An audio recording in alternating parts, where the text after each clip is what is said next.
నల్గొండ పట్టణంలో వాసవి మాత జయంతి ఉత్సవాలు అత్యంత భక్తి శ్రద్ధలతో జరిగాయి.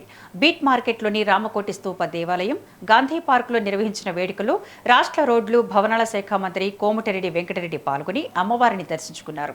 అమ్మవారి కృపతో రాష్ట్ర ప్రజలందరూ సుఖ సంతోషాలతో ఉండాలని మంత్రి ఆకాంక్షించారు. ఆలయ అభివృద్ధిపై స్పందిస్తూ మున్సిపల్ మేయర్ ద్వారా ప్రతిపాదనలు తన దృష్టికి తీసుకువస్తే భక్తుల కోసం అన్ని రకాల వసతులు, సదుపాయాలు కల్పించేందుకు సిద్ధంగా ఉన్నామని హామీ ఇచ్చారు. ఈ కార్యక్రమంలో జిల్లా collector Chandrasekhar, mayor Burri Chaitanya Srinivasa Reddy, RDO Ashok Reddy, Arya Vysya సంఘం నేతలు పాల్గొన్నారు.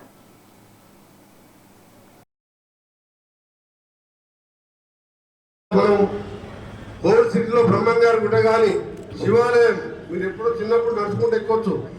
ఇంకా 2 నెలల్లో ఘాట్ రోడ్ మీద కారులో పైకి పోయి దర్శనం చేసుకుంటారు. ఇక్కడ దర్గా ఉన్నది. దర్గాను లతితం దర్గా అంటే హిందువులు, ముస్లింలు అందరూ దర్శించుకుంటారు. దానికి 150 కోట్లతో 3 నెలల్లో 150 కోట్లు పెట్టి ఘాట్ రోడ్ వేస్తున్నాం పైకి.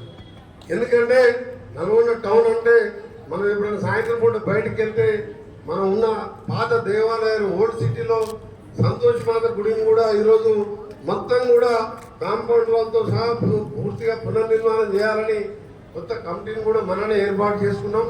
తప్పకుండా ఒకవైపు అభివృద్ధి కార్యక్రమాలు, మరోవైపు పేదవాళ్ళని చదివించే బొట్టుగూడు లాంటి హై స్కూల్ మీద చూసే ఉండదు. ఎంతగంటే కానీ గవర్నమెంట్ స్కూల్ కాదు, ప్రైవేట్ స్కూల్ కూడా హైదరాబాద్లో కూడా లేవు. అలాంటి కార్యక్రమాలు చేస్తూ దేవాలయాలు, చర్చిలు, మసీదులు కుల మతాలకు అతీతంగా అందరికీ అందుబాటులో పనిచేద్దామని ఈరోజు చాలా సంతోషం అనిపిస్తుంది నాకు ఇక్కడ వచ్చి మీ అందరినీ కలుసుకోవడం.